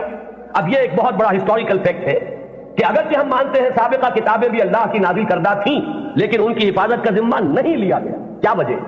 ترجیح بلا مرجع تو ظلم قرار پائے گی، کوئی نہ کوئی بنیاد ہے ترجیح کی کہ اس کی حفاظت کا ذمہ لیا اور ان کی حفاظت کا ذمہ نہ لیا۔ کیوں؟ اس لیے کہ یہ ہدایت کامل اور آخری ہدایت ہے۔ اگر یہ بھی گم ہو جائے تو پھر تو یا تو اس کھڑکی کو کھولیے، وہی نبوت کا دروازہ پھر کھلنا چاہیے، ورنہ یہ ہے کہ اگر یہ محفوظ ہے تو پھر کوئی منطقی ضرورت اور عقلی ضرورت اس کھڑکی کے کھولنے کی نہیں۔ تو پہلا انتظام جو اللہ نے کیا ختم نبوت کے بعد، جو ایک خلا پیدا ہوا ہدایت انسانی کے سلسلے میں، اس کے لیے پہلا انتظام قرآن مجید کی حفاظت۔ اب یہ کتاب محفوظ ہے تا قیام قیامت۔ اس کے معنی میں لوگ گھپلا کر لیں، اس کے ترجموں میں تحریف ہو جائے، الحاد ہو جائے، ادھر موڑ لیں ادھر تروڑ لیں، خود بدلتے نہیں قرآن کو بدل دیتے ہیں، ہوئے کس درجہ فقیہان حرم بے توفیق۔ لیکن یہ ترجموں میں ہو سکتا ہے، تفسیروں میں ہو سکتا ہے، متن میں ممکن نہیں ہے۔ وہ ٹیکسٹ جو ہے ہمیشہ ہمیشہ کے لیے محفوظ رہے گا۔ پہلا انتظام یہ۔ دوسرا انتظام جو ایک ضمانت دی ہے اللہ تعالیٰ نے اور جس کی خبر دی ہمیں محمد رسول اللہ صلی اللہ علیہ وسلم، ضامن تو اللہ ہے لیکن اس کی خبر دینے والے اللہ کے رسول ہیں۔ آپ نے فرمایا، یہ دو اعتبارات سے احادیث آتی ہیں، متفق علیہ روایت ہے، لا یزال من امتی امت قائمۃ بامر اللہ لا یضرهم من خذلهم ولا من خالفهم۔ میری امت میں ہمیشہ ایک گروہ ایسا موجود رہے گا جو امر اللہ پر پورے طور پر قائم رہے گا، جازم رہے گا۔ نہ تو کوئی شخص جو ان سے روگردانی کرے گا، علیحدگی اختیار کرے گا، چھوڑ کر جائے گا، نہ تو وہ کوئی نقصان پہنچا سکے گا اس گروہ کو، اور نہ کوئی جو کھلم کھلا مخالف ہے وہ انہیں کوئی غضب پہنچا سکے گا۔ اور یہ معاملہ اسی طرح رہے گا یہاں تک کہ قیامت آ جائے۔ یہ دوسری ضمانت ہے کہ اس امت میں ایک گروہ ہمیشہ حق پر قائم رہے گا، اس لیے کہ ہدایت کا صرف نظری اعتبار سے کتاب میں محفوظ رکھنا کافی نہیں ہے۔ اگر یہ بات ہوتی تو پھر انبیاء کے آنے کی ضرورت نہیں تھی، اللہ تعالیٰ کسی اپنے غیبی طریقے سے کتابیں نازل کر دیتا۔ کتاب کے ساتھ کوئی شخصیت جو ہے موجود رہنی چاہیے، کوئی گروہ انسانی موجود رہنا چاہیے جو اس کتاب پر قائم ہو، جو اس کتاب کا عملی نمونہ پیش کر سکے۔ لہذا دوسری ضمانت یہ دی گئی، اور اس کی مختلف روایات اور بھی آتی ہیں، لا تزال فی امتی طائفۃ قائمین علی الحق میری امت میں لازماً ایک گروہ ہمیشہ ایسا رہے گا جو حق پر قائم رہے گا. ایسی جماعت سے کبھی بھی دنیا بالکل خالی نہیں ہوگی. یہ ضمانت میں پھر عرض کر رہا ہوں کس کی ہے؟ اللہ کی. یہ در حقیقت اسی ضرورت کو پوری کرنے کا اعتماد ہو رہا ہے جو ختم نبوت کے بعد جو بھی خلا پیدا ہوا ہدایت انسانی کے اعتبار سے اس کا جو پر کیا جانا ہے وہ ان چیزوں کو. یہی بات آپ کو ملے گی منفی اسلوب میں بھی. یہ تو مثبت ہے. منفی طور پر حضور نے فرمایا کہ میری امت کبھی گمراہی پر جمع نہیں ہوگی. لا تجمع امتی علی الضلالہ. اگر تو کبھی ایسا ہو جائے پوری امت محمد صلی اللہ علیہ وسلم گمراہی پر جمع ہو جائے تو نفی ہو جائے گی اس قول کی کہ میری امت میں ہمیشہ ایک گروہ حق پر قائم رہے گا. قائمین علی الحق. تو بات ایک ہی ہے. ایک اس کا مثبت انداز ہے اور ایک اس کا منفی پہلو ہے کہ لا تجمع امتی علی الضلالہ. میری امت کبھی بھی گمراہی پر جمع نہیں. اسی ضمن میں ایک تیسری جو ضمانت دی ہے وہ ضمانت وہ ہے جسے ہم مجددین امت کے نام سے جانتے ہیں. ایک سلسلہ مجددین ہے جس کی خبر دی گئی ہے کہ ان اللہ یبعث فی ہذہ الامہ علی راس کل مئۃ عام من یجدد لها دینها. اللہ تعالیٰ نے خاص اہتمام فرمایا ہے کہ اس دین پر اگر کچھ اور بیرونی اثرات آتے چلے گئے, کچھ پردے پڑتے چلے گئے, کچھ گردہ ادھر ادھر سے آ کے جمع ہو گیا, کچھ بدعات کا طومار آ گیا, کوئی غلط نظریات جو ہے انہوں نے آ کر تسلط حاصل کر لیا, تو ہر 100 سال کے بعد ہر صدی کے سرے پر اللہ تعالیٰ ایک ایسی شخصیت کو اٹھائے گا کہ جو اس پورے دین کو اثر نو بالکل خالص شکل میں پیش کر دے گا. سارا ادھر ادھر کا گند جو آیا تھا اس کو دھو دے گا, سارے جو اضافے ہوئے تھے اس سے اس کو پاک کر دے گا, جو بھی عجمی یا جو غیر اسلامی تصورات آئے ہوئے ہوں گے انہیں دھو دے گا, جو رسوم کے اندر اور مراسم کے اندر جتنے بھی نئی بدعات جاری کی گئی ہوں گی ان سے بھی بالکل نکھار کر جو اصل ہے چہرہ اس دین حق کا, دین محمدی علیہ صاحب الصلاۃ والسلام کا, اسے نکھار کر اصل صورت اس کی پھر باتیں کر دے گا. یہ ہے جنہیں ہم مجددین امت کہتے ہیں. اور یہ جان لیجئے کہ اس کا اگرچہ جن لوگوں کو ہم نے قرار دیا ہے کہ وہ اس امت کے مجددین ہیں, ہمارے ہاں نہ مجدد معصوم ہے. اب اختلاف رکھیے یہاں پر, فرض ذہن میں رکھیے. میں نے تو آپ کو بتایا کہ مجدد کہاں ہے, حضرت ابو بکر سے بڑھ کر تو کوئی افضل نہیں, لیکن وہ بھی معصوم نہیں ہے. وہ سلسلہ امامت کا کانسیپٹ بالکل جدا ہے, اس کی بنیاد جدا, اس کا تصور جدا, اس کے ساتھ جتنے بھی معاملات جو ہے متعلق ہے وہ سب بالکل مختلف ہے. اور یہ جو سلسلہ مجددین امت ہے یہ کانسیپٹ کے اعتبار سے بنیادی طور پر مختلف ہے. کوئی ہمارا ہندوانہ پس منظر ہے جو اثر انداز ہو رہا ہے, کوئی مغربی تہذیب نے آ کر کوئی اپنا غازہ مل دیا ہے, ان سب کو ہٹا کر وہ دین کی اور شرع مبین کی جو اصل اور صاف صورت ہے اس کو اثر نو اجاگر کر دو. یہ ہے کار تجدید. ہم نے کوشش کی ہے اور اس میں اختلاف ہو سکتا ہے کہ ایک گروہ جو ہے وہ کسی کو مجدد سمجھ رہا ہو, ایک گروہ کسی اور کو مجدد سمجھ رہا ہو. جیسے جیسے زمانہ آگے چلتا ہے ماضی کے بارے میں تو رائیں کچھ نہ کچھ ایک جیسی ہوتی چلی جاتی ہیں, لیکن یہ کہ ہم اصل لوگوں میں ہمیشہ اختلاف رہے گا. گروہ رہیں گے وہ سمجھیں گے کہ شاید یہ مجدد ہیں, ان کی خدمات ایسی ہیں کہ دین کی اصل شکل کو انہوں نے واضح کیا ہے اور اوہام اور رسومات کا جو اس کے اوپر طومار آ گیا تھا اسے انہوں نے پاک کیا ہے. تو کوئی کسی کو مجدد مان لے, کوئی کسی کو مجدد مان لے, یہ کوئی عقیدے کا مسئلہ نہیں. کسی کے مجدد ماننے سے کوئی فرق واقع نہیں ہوتا. چنانچہ اس صدی میں 14ویں صدی میں یہ معاملہ دیکھیے کہ اگرچہ امت تو ہے, کہاں آپ چلے جائیے انڈونیشیا اور ملائیشیا سے موریتانیہ تک, میں نے کئی مرتبہ عرض کیا یہ تو سالڈ علاقہ ہے نا امت مسلمہ کا. کہیں ٹھیک ہے وہ اس طرح سے آزاد اور خود مختار نہیں ہے جیسے ہندوستان میں ہے, لیکن امت محمد تو موجود ہے. اور جو ان آفیشل ایسٹیمیٹس ہے اس کے اعتبار سے اس وقت بھارت میں 15 کروڑ مسلمان ہیں. 12 کروڑ سے کم تو کسی نے نہیں مانا. جو بڑے بڑے سنجیدہ لوگ ہیں جو کسی طرح کے مبالغے اور کسی قسم کی سیاسی کوئی مبالغے کے اندر آنے والے نہیں ہیں, انہوں نے بھی کہا کہ 12 کروڑ سے تو کوئی سوال ہی نہیں ہے کہ مسلمان کم ہو. البتہ یہ کہ لوگوں کا اندازہ 15 کروڑ تک جا رہا ہے. تو امت وہاں سے وہاں تک پھیلی ہوئی ہے. اب ان میں کتنے مجددین پیدا ہوئے ہوں گے, کتنے خادمین دین پیدا ہوئے ہوں گے, کتنے لوگوں نے محنتیں کی ہوں گی. ایک ہی وقت میں وہاں حسن بننا ہے مصر میں, یہاں مولانا مودودی بھی ہیں, یہاں مولانا الیاس صاحب بھی ہیں, یہاں مولانا اشرف علی تھانوی بھی ہیں, یہاں مولانا رشید احمد گنگوہی بھی ہیں, اور بھی بہت سے لوگ ہیں جن کے بارے میں کسی کو کسی کے بارے میں کسی کو کسی کے بارے میں خیال ہو سکتا ہے. یہ تو در حقیقت فیصلہ ہوا کرتا ہے 2-3 صدیوں کے بعد. پھر جا کر زیادہ انسان آبجیکٹیولی اندازہ کر سکتا ہے کہ کس کی کیا کنٹریبیوشن ہے. وہ وقتی قسم کے جو تصورات ہوتے ہیں, کچھ عصبیتیں ہوتی ہیں, کچھ تعصبات ہوتے ہیں, کچھ گروہی قسم کے اثرات ذہنوں پر ہوتے ہیں, تو وقتی طور پر تو فیصلہ کرنا بہت مشکل ہوتا ہے, یہ بعد میں آتا. یہی وجہ ہے کہ ابتدائی مجددین کے بارے میں تو ہمارے ہاں تقریباً کنسنسس ہے, اتفاق رائے ہے کہ فلاں مجدد فلاں مجدد فلاں مجدد فلاں مجدد. آگے چل کر تو اختلاف ہو جائے گا. ہمارے ہاں جو بریلوی بھائی ہمارے ہیں وہ مولانا احمد رضا خان بریلوی کو اس طور کا مجدد کہتے ہیں. دیوبندی حضرات میں بھی میں نے 2 گروہ پائے ہیں, ایک وہ جو مولانا رشید احمد گنگوہی کو اس صدی کا مجدد سمجھتے ہیں, اور ایک جو مولانا اشرف علی تھانوی کو اس صدی کا مجدد سمجھتے ہیں. اور مولانا اشرف علی تھانوی صاحب کے معتقدین کا عالم تو یہ ہے کہ مولانا عبد الباری ندوی جیسا شخص، بڑی اونچی علمی شخصیت ہے ہندوستان کی، انہوں نے جو کتاب لکھی ہے ان کی سوانح پر، اس کا نام ہے جامع المجددین، صرف مجدد نہیں، تمام مجددین کے اوصاف ان میں جمع ہو گئے۔ بہرحال یہ محبت اور عقیدت، کسی سے تعلق خاطر، یہ اس کے اثرات ہیں کہ جو فوری طور پر ہوتے ہیں۔ اسی طریقے سے چاہے مودودی صاحب نے ہرگز اس کا دعویٰ نہیں کیا، میں خود گواہ ہوں اس کا، میں ان کے ساتھ رہا ہوں، لیکن ہو سکتا ہے اور میں سمجھتا ہوں کہ بہت سے ان کے ماننے والوں کے ذہن میں ہے یہ بات کہ اس صدی کے اصل مجدد وہ تھے۔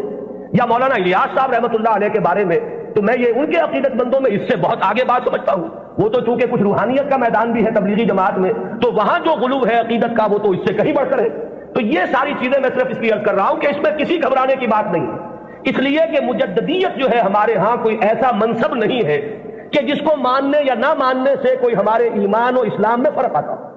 اگر غلام احمد قادیانی کو صرف مجدد مانا گیا ہوتا کبھی تکفیر نہ ہوتا۔ اب ہمارے یہ لاہوری بھائی جو ہیں جب اپنے مدافعت پہ آتے ہیں تو وہ کہتے ہیں کہ ہم تو صرف مجدد مانتے ہیں۔ ایک زمانے میں اسی وجہ سے اس بات کا قائل رہا کہ قادیانیوں کی تکفیر تو درست ہے، لیکن ان کے بارے میں ہمیں توقف کرنا چاہیے، اس لیے کہ یہ تو نبی نہیں مان رہے، لیکن ثابت یہ ہوا ہے کہ اس شخص نے نبوت کا دعویٰ کیا۔ اب کوئی شخص انکار کرے تو بات اور ہے، اور کم سے کم یہ کہ مسیح موعود مانتے ہیں اور وہ مہدی موعود مانتے ہیں، ان دونوں چیزوں کو انہوں نے جمع کر دیا، اور دعویٰ جو ہے اس کا ثابت ہے کہ اس نے نبوت کا دعویٰ کیا، لہذا ان کے انکار سے انہیں کوئی ریلیف نہیں مل سکتا۔ بہرحال جو بات میں عرض کر رہا تھا وہ یہ کہ ہمارا جو یہ تصور مجدد ہے اس کو ذہن میں رکھیے۔ تو اب اس سے آگے بحث کو بڑھائیے، جیسے سلسلہ نبوت و رسالت اپنے ارتقائی مراحل طے کر کے مقام عروج پر، کلائمیکس پر، درجہ کمال پر پہنچا محمد الرسول اللہ صلی اللہ علیہ وسلم کی ذات مقدسہ، اسی طرح بالکل منطقی طور پر سمجھیے کہ اب یہ مجددین امت کا سلسلہ بھی قیامت سے پہلے اپنے ایک تکمیلی مرحلے کو پہنچے گا، اور وہ تکمیلی مرحلہ کیا ہے کہ اس امت کی ایک ایسی تجدید ہوگی، اس دین کی ایک اتنی مکمل تجدید ہوگی، وہ دین کہ جسے اب پوری دنیا کا دین بننا ہے، جس کی خبر دی ہے محمد رسول اللہ صلی اللہ علیہ وسلم نے۔ تو وہ اخبار و احادیث ہمیں ملتی ہیں کہ جن میں حضور نے یہ خبر دی ہے کہ قیامت سے قبل اور قرب قیامت کے زمانے میں میری امت میں ایک شخص ایسا پیدا ہوگا کہ جو اس دین کو دنیا میں غالب کرے گا، جو اس کے لیے پھر اثر نو جد و جہد کرے گا۔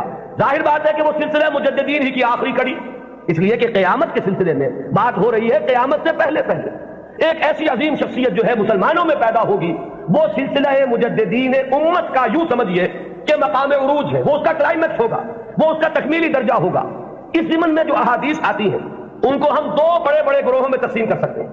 پہلی بات تو یہ جانیے کہ کوئی حدیث اس بارے میں سند کے اعتبار سے اتنی قوی نہیں ہے کہ امام بخاری رحمت اللہ علیہ نے جو اپنا معیار بنایا تھا قبول روایت کا اس پر پوری اتر جائے۔ سب سے کڑا معیار امام بخاری کا ہے، یہی وجہ ہے کہ یہ کہا گیا ہے کہ اصح الکتب بعد کتاب اللہ صحیح البخاری۔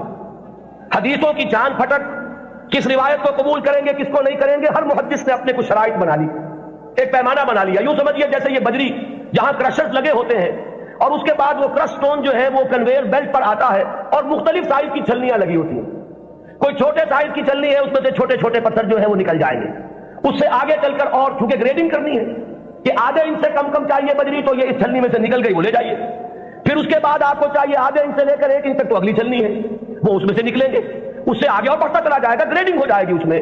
تو محدثین نے گریڈنگ قائم کی ہے اپنے معیار میں، اور ٹاپ کا معیار جو ہے سب سے باریک چھلنی جو لگائی ہے وہ ہے در حقیقت امام بخاری رحمت اللہ علیہ کی، لہذا اس معیار پر جو حدیث آ گئی تو ہم یہ کہتے ہیں کہ اب سند کے اعتبار سے تو کلام نہیں، وہ جو معاملہ ہے تو اس سطح پر کوئی حدیث بھی نہ مہدی کے نام کے ساتھ نہ بغیر نام کے، ہمارے ہاں صحیح بخاری میں کوئی روایت موجود نہیں ہے اس ضمن میں، یہ تو پہلی بات ہے جسے نوٹ کر لیجیے، یعنی سند کے اعتبار سے ٹاپ کے درجے پر تو کوئی حدیث نہیں۔ اس کے بعد نمبر 2 جنہیں ہم صحیحین میں بریکٹ کرتے ہیں، امام بخاری کے ساتھ امام مسلم کی صحیح، یہ بریکٹ ہو کر صحیح ہے، یہ ذرا ایک دائرہ بن گیا۔ امام مسلم کے شرائط بھی تقریباً وہی ہیں اگرچہ تھوڑے سے کم، اس پر ایک روایت آئی صرف، اور اس روایت میں کہیں مہدی کا نام نہیں ہے، صرف اتنی خبر ہے کہ آخری زمانے میں قیامت سے قبل اللہ تعالیٰ ایک ایسی شخصیت کو ظاہر کرے گا، اور خاص طور پر اس کا جو ذکر ہے وہ یہ ہے کہ اس وقت زمانے میں اتنی خوشحالی ہو جائے گی، مسلمانوں کے ہاں اتنی دولت جمع ہوگی کہ وہ لبے بھر بھر کر لوگوں کو تقسیم کرے گا اور دولت ختم نہیں ہوگی۔ یہ ایک عمومی خوشحالی کا، جیسے خلافت راشدہ کے بارے میں ہم کہتے ہیں کہ لوگ اپنی زکوٰۃ اور صدقات لے کر گھومتے تھے اور کوئی لینے والا نہیں تھا، تو اسی طرح کی برکات کا کوئی ظہور ہونے والا ہے، صرف اس کی خبر دی ہے حضور نے، اور وہ ایک عظیم شخصیت کے ذریعے سے ہوگا، اس میں کسی کا ذکر نہیں ہے نام کیا ہوگا، اس کے والد کا نام کیا ہوگا، وہ کس قبیلے سے ہوگا، وہ کس نسل سے ہوگا، کسی کا کوئی ذکر نہیں۔ تو صحیحین کا تو معاملہ یہ کہ صحیح بخاری میں سرے سے کوئی روایت نہیں، موضوع ہی موجود نہیں، جبکہ یہاں کنٹراسٹ کے لیے میں آپ کو بتا دوں، میں نے جو تقریریں کی ہیں حضرت عیسیٰ کے نزول کے بارے میں علیہ الصلوۃ والسلام، وہ روایات جو ہیں وہ صحیحین کی ہیں، وہ متفق علیہ ہے، وہ بخاری میں بھی ہے، مسلم میں بھی ہے، لہذا زمین و آسمان کا فرق ہے۔ ان دونوں کو ہمارے ذہنوں میں عام طور پر جو بھی تصورات سنی سنائی باتوں سے ہمارے ذہنوں میں بن گئے ہیں، تو تقریباً ان دونوں کو ہم نے کیا ہوا ہے، بہت فرق ہے۔ حضرت مسیح علیہ السلام کے نزول کی خبریں اور اس کی پیشین گوئیاں اور اس کی احادیث بہت قوی ہیں سند کے اعتبار سے، اکثر و بیشتر روایات اس میں وہ ہیں کہ جو متفق علیہ ہے، کہ صحیح بخاری میں بھی ہے، صحیح مسلم میں بھی ہے۔ جبکہ یہ جو تصور ہے، ایک کانسیپٹ جو ہے امام المہدی کا، وہ میں بتا چکا ہوں اصلاً تو یہ ایک شیعی کانسیپٹ ہے، وہ سارے تصورات جو اس کے ساتھ ہیں وہ اہل تشیع کے، لیکن ہمارے ہاں اگر کوئی تصور ہے تو وہ تصور اول تو سند کے اعتبار سے اتنا قوی ہے ہی نہیں کہ شرائط بخاری پر پورا اترے، وہ تو بات نیچے آ گئی۔ اس سے نیچے جو روایت ملی صحیحین میں صرف ایک امام مسلم لائے ہیں، اور اس میں نہ کسی نام کا ذکر ہے، نہ تفصیلات ہیں، نہ کسی نسل کا ذکر ہے، کس قبیلے سے ہوگا، بس ایک عظیم شخصیت کا ظہور ہوگا۔ تو اس کو تو یوں سمجھیے کہ وہی سلسلہ مجددیت کا یہ نقطہ عروج ہے، یہ اس کا تکمیلی مرحلہ ہے۔ البتہ جب ہم صحیحین سے نیچے اترتے ہیں تو اب بہت سی احادیث ملتی ہیں، ان احادیث کو بھی آپ دو خانوں میں اپنے ذہن میں رکھ لیجئے۔ ایک تو وہ احادیث ہے کہ جن میں ان کا نام مہدی مذکور ہے، اور اس سے بھی بہتر اور قوی تر احادیث وہ ہے کہ جن میں نام نہیں۔ پھر ان میں ایک اور فرق ہے، کہیں تو یہ بتایا گیا کہ وہ خاندان فاطمہ سے ہوگا رضی اللہ تعالی عنہ، میری عطرت سے، اہل بیت سے، من ولد فاطمہ کے الفاظ بھی بعض روایات میں، بعض روایات وہ ہیں کہ جن میں فرمایا گیا ہے کہ بنو عباس میں سے ہوگا، بعض روایات میں یہ کہ قرشی ہوگا، بعض روایات میں نام ایک اور بھی آیا حارث نام ہوگا، بعض روایات میں نام آیا ہے کہ اس کا نام میرا ہی ہوگا، محمد صلی اللہ علیہ وسلم۔ ہم یہ ان کے اعتبار سے، آنے والے کے نام کے اعتبار سے نہیں کہہ رہے، صلی اللہ علیہ وسلم ہم نے حضور کے نام کی مناسبت سے کہا۔ تو میرا نام ہوگا، اس کے والد کا نام بھی میرے ہی والد کے نام پر ہوگا، یعنی وہ بھی محمد ابن عبداللہ ہوگا۔ اور یہاں میں آپ کو ایک بات بتا دوں کہ یہ جو ابھی 2 سال قبل یا شاید اب تیسرا سال ہے، جو حادثہ ہوا تھا حرمین میں اور مسجد الحرام پر کچھ لوگوں نے قبضہ کیا تھا، مقابلہ ہوا، میں اس کی تفصیل میں نہیں جانا چاہتا کہ اس کے اسباب کیا تھے اور کیا ان لوگوں کا اصل موقف تھا، وہ کیا کرنا چاہتے تھے، لیکن وہاں بھی ایک شخص نے اپنے مہدی ہونے کا اعلان کیا، اور وہ محمد ابن عبداللہ ہی تھا، اس کا نام بھی محمد اور اس کے والد کا نام بھی عبداللہ، قحطانی ہے وہ، اور وہ عرب تو ہے، لیکن یہ کہ بہرحال اب جو بھی ان کے بارے میں معلوم نہیں ہے کہ آیا جو لوگ موقع پر قتل ہو گئے ہیں وہاں ان میں وہ ہے یا نہیں، پھر یہ کہ جو لوگ بعد میں پکڑ کر قتل کیے گئے ہیں سزا کے طور پر ان میں وہ ہے یا نہیں، کچھ پتہ نہیں۔ جو ان کا سب سے بڑا سرغنہ تھا اس کو تو بہرحال قتل کر دیا گیا ہے، لیکن جو اصل سرغنہ تھا وہ نہیں ہے جس نے کہ دعویٰ کیا تھا کہ یہ مہدی ہے، جن کے بارے میں لوگوں نے کہا کہ ان سے بیعت کرو یہ مہدی ہے۔ تو وہ بہرحال ایک صرف میں نے برسبیل تذکرہ بات کہی ہے کہ وہ جو فرمایا گیا کہ نام میرے نام پر ہوگا اور والد کا نام بھی میرے والد کے نام پر ہوگا، یہ بھی بعض روایات میں ہے، لیکن یہ تمام روایات جو ہے جیسا کہ میں نے عرض کیا کہ ان میں سے بہت ایک تو تعارض ہے، اختلاف ہے، تفصیلات میں بہت فرق و تفاوت ہے۔ تو اس سے بہرحال جہاں تک حدیث کے متن پر جرح کے لیے اور غور و فکر کے جو اصول بنے ہیں، حدیث پر جو غور و فکر ہوا ہے وہ 2 اعتبارات ہیں، سند پر یا متن پر۔ سند میں تو ہم یہ دیکھیں گے کس نے کس سے سنا، کس نے کس سے سنا، اس نے کس سے سنا، اس نے کس سے سنا، یہ چین متصل ہے یا کہیں ٹوٹتی ہے، 2 کڑیاں آپس میں ملی ہوئی ہیں کہ نہیں۔ پھر ہر کڑی کے بارے میں دیکھیں گے یہ فاسق تو نہیں تھا، اس کے بارے میں کوئی جھوٹ کی گواہی تو نہیں ملی تھی کہ جھوٹ بھی بول دیتا تھا۔ تو یہ سارا معاملہ تو ہے سند کا کہ جتنے بھی راوی ہیں متصل ہو روایت کا سلسلہ نمبر 1، اور جو راوی ہیں وہ سب کے سب ثقہ ہو، قابل اعتماد ہو، نیک لوگ ہو، یہ گفتگو تو ہے سند پر۔ جو محدثین نے اکثر و بیشتر کام اسی پر کیا ہے، وہ متن پر زیادہ زور نہیں دیتے، وہ تو سند دیکھتے ہیں۔ بات آ رہی ہے کس سلسلے سے؟ ایک ہوتا ہے کسی حدیث کے مضمون پر غور کر کے اور پھر یہ دیکھا جائے کہ اس میں کیا ہے، کوئی چیز ایسی تو نہیں جو خلاف عقل ہو، کوئی چیز ایسی تو نہیں جو کتاب و سنت کی دوسری منسوخ چیزوں کے خلاف ہو، بالکل واضح طور پر کوئی چیز مخالفت کر رہی ہو قرآن اور حدیث کی۔ اور اسی میں ایک اصول یہ بھی تھا کہ ہمارے ہاں جو اختلافات ہوئے ہیں بعد میں سیاسی، اور اس کی وجہ سے گروہ بندیاں ہوئی ہیں، تو کچھ حدیثیں یا کچھ روایتیں جو بنائی گئی اس دور میں ان میں کچھ نام داخل کر دیے گئے۔ بنو عباس کو اپنے سپورٹرز درکار تھے، تو انہوں نے کچھ ایسی حدیثوں کے اندر کوئی اہتمام، اور یہ ضروری نہیں کہ بنو عباس نے کیا ہو، یہ آپ کو معلوم ہے کہ بادشاہ سے بڑھ کر بادشاہ کے وفادار ہر دنیا میں موجود رہے، تو ان کے حواریین نے ان کی خوشنودی حاصل کرنے کے لیے کچھ حدیثیں گھڑ دی ہوں کہ بنو عباس میں سے ہوگا ایک خلیفہ مہدی، اور اسے تو بڑا انعام پھر ملا ہوگا جس نے آ کر وہ روایت سنائی ہو۔ تو یہ ہوتے ہیں وہ محرکات جو وقتی طور پر اختلافات کی بنیاد پر جو روایتیں گھڑی گئی ہیں ان میں چھان پھٹک کرتے ہیں اصولوں پر. چنانچہ یہاں تک روایت کے الفاظ ملتے ہیں کہ وہ جو مہدی جب آئے گا تو اس کے جھنڈے کالے رنگ کے ہوں گے اور وہ خراسان سے آئے گا. اب ابو مسلم خراسانی آیا تھا جس نے بنو امیہ کی حکومت کا تختہ الٹا اور بنو عباس کی حکومت قائم کی. ظاہر بات ہے کہ یہ روایت خود بول رہی ہے کہ یہ بنو عباس کے خوشامدیوں نے بنو عباس کو خوش کرنے کے لیے یہ کوئی روایت گھڑی ہے. اور چونکہ یہ درجہ ثالث درجہ چہارم کی روایات ہیں لہذا ہمیں ان کے متن پر گفتگو کرنے کا حق حاصل ہے. صحیح ہے ان کی روایات کا معاملہ مختلف ہو جائے گا. سند کے اعتبار سے اتنی پختہ روایات جو ہے تو ہمیں سوچنا پڑے گا, توقف کرنا پڑے گا کہ ہماری عقل ٹھوکر کھا سکتی ہے. آخر ہمارا بھی تو ہماری منطق بھی تو ٹیڑھی ہو سکتی ہے, وہاں ہمیں رکنا ہوگا. لیکن جہاں معاملہ روایت کے اعتبار سے اتنا پختہ نہیں ہے تو ظاہر بات ہے کہ وہاں متن پر گفتگو ہوگی. تو اکثر و بیشتر روایات تو اسی نوعیت کی ہے کہ کہیں, چونکہ آپ کو معلوم ہوگا یہ ہماری تاریخ کا ایک عجیب واقعہ ہے, بنو امیہ کی حکومت کا تختہ الٹا بنو عباس نے, لیکن بنو عباس نے اس کے لیے جو مسلمانوں کو اپنے گرد جمع کرنے کے لیے نعرہ بلند کیا وہ تو تھا خاندان بنی ہاشم اور بنی فاطمہ آل رسول, ان کا نعرہ لگایا. اور جب انہیں حکومت مل گئی تو سب سے بڑھ کر تشدد جنہوں نے کیا ہے آل فاطمہ پر وہ یہی بنی عباس تھے. سیاست کے یہ کرشمے دیکھنے میں آتے ہیں. میری گناہ گار آنکھوں نے بھی یہ کرشمہ دیکھا ہے, وہ میں آپ کو سنا دوں. سعودی عرب کا اختلاف جب ہوا تھا مصر سے تو اس کا نقشہ میری نگاہوں کے سامنے سن 62 میں پہلی مرتبہ میں نے حج کیا اور اسی سن میں یہ رابطہ عالم اسلامی کی تاسیس ہوئی. مولانا مودودی بھی گئے تھے اس میں شرکت کے لیے, مولانا داؤد غزنوی بھی گئے تھے. میں تو گیا تھا والدین کے ہمراہ حج کے لیے. وہاں مولانا داؤد غزنوی نے یہ کہا کہ تم میرے سیکریٹری بن جاؤ, کیونکہ ہر مندوب جو آیا اس کے ساتھ کوئی سیکریٹری بھی ہے. تو مجھے اور کیا چاہیے تھا, اندھا کیا چاہے دو آنکھیں, کہ میں اس پورے اجلاس کو ان کے سیکریٹری کی حیثیت سے اٹینڈ کر سکوں. تو میں نے وہ پورا نقشہ دیکھا. اس وقت صورت کیا تھی, اللہ تعالیٰ مغفرت فرمائے, شاہ سعود جو بڑے بھائی تھے شاہ فیصل کے بھی اور جو شاہ خالد ہیں ان کے, شاہ سعود اس وقت یوں سمجھیے کہ جو تقریر کی ہے ناصر کے خلاف اور مصر کے خلاف, اس سے زیادہ زہر میں بجھی ہوئی تقریر کوئی نہیں ہو سکتی. جملے مجھے ابھی تک یاد ہے, نحن فداء الاسلام بارواحنا واجسادنا وهم اعداء الله واعداء الدین واعداء الرسول. ہم تو اسلام کے فدائی ہیں, اپنی ارواح سے بھی اپنے اجساد سے بھی, ہر چیز اپنی اسلام پر فدا کرنے کو تیار. اور یہ جو ہے اللہ کے دشمن, اللہ کے رسول کے دشمن, اللہ کے دین کے دشمن. یہ انداز تھا. وہ کہیں تصویر اس زمانے میں چھپ گئی تھی. ظاہر بات ہے کہ مصر تو اس طرح کا آزاد ملک ہے جیسے ہمارا معاشرہ بھی ہے, یہاں سوشلسٹ بھی ہے, ملحد بھی ہے, وہاں بھی ہے. تو کسی ملحد رسالے میں یہ پولیگیمی پر ایک کارٹون چھپ گیا تھا. ایک مرغا درمیان میں ہے اور چاروں طرف 9 مرغیاں, اور یہ کارٹون جو ہے وہ منسوخ کیا تھا, یہ ہے یعنی اشارہ کیا جا رہا تھا توہین آمیز انداز میں نبی اکرم صلی اللہ علیہ وسلم. اس کارٹون کا ذکر انہوں نے کیا. یہ کر رہے ہیں وہ مصر میں, اور ظاہر بات ہے یہ ایسی چیز ہے کہ ہر مسلمان کا خون جو ہے کھول اٹھے گا اس کے تصور سے. لیکن یہ کہ پھر آپ سوچئے ہوا کیا. یہ جو اختلاف تھا مصر کا اور سعودی عرب کا, اب اختلاف ہوا 2 بھائیوں کا. شاہ فیصل نے جو اس وقت ولی عہد تھے تختہ الٹا, حکومت پر قبضہ کیا, وہی شاہ سعود اب جا کر بیٹھے ناصر کی گود میں, جن کی وہ تقریر تھی. انہیں پناہ ملی ہے تو ناصر کے ہاں ملی ہے. کشمکش تو سعودی عرب کی اور مصر کی تھی. شخصیات در حقیقت اس میں آ جایا کرتی ہیں وقتی طور پر. تو یہ تماشا میری گناہ گار آنکھوں نے بھی دیکھا, اور یہی تماشا تاریخ میں ہوا تھا کہ بنو عباس نے بنو امیہ کی حکومت کا تختہ الٹا اہل بیت رسول کے نام پر, اور پھر اہل بیت رسول پر جتنا ستم کیا ہے بنو عباس نے اس کا اس نے اشیر بھی نہیں ہے کہ جو بنو امیہ نے کیا.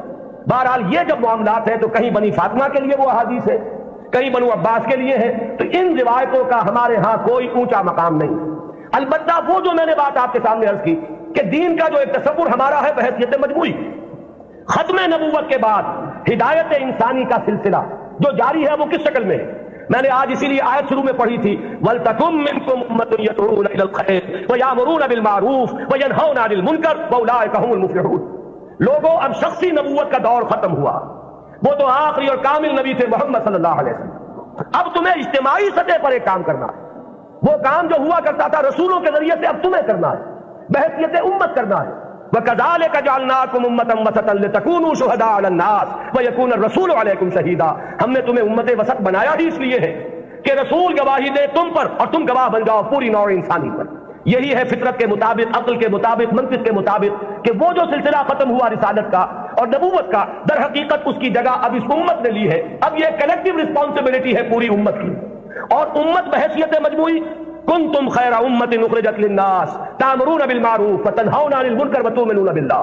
اور اگر پوری امت سو جائے, پوری امت کو اپنی ذمہ داری کا احساس نہ رہے, پوری امت جو ہے کہیں گم ہو جائے, اپنا قافلہ جو ہے وہ راستہ بھول چکا ہو, تب کیا کریں؟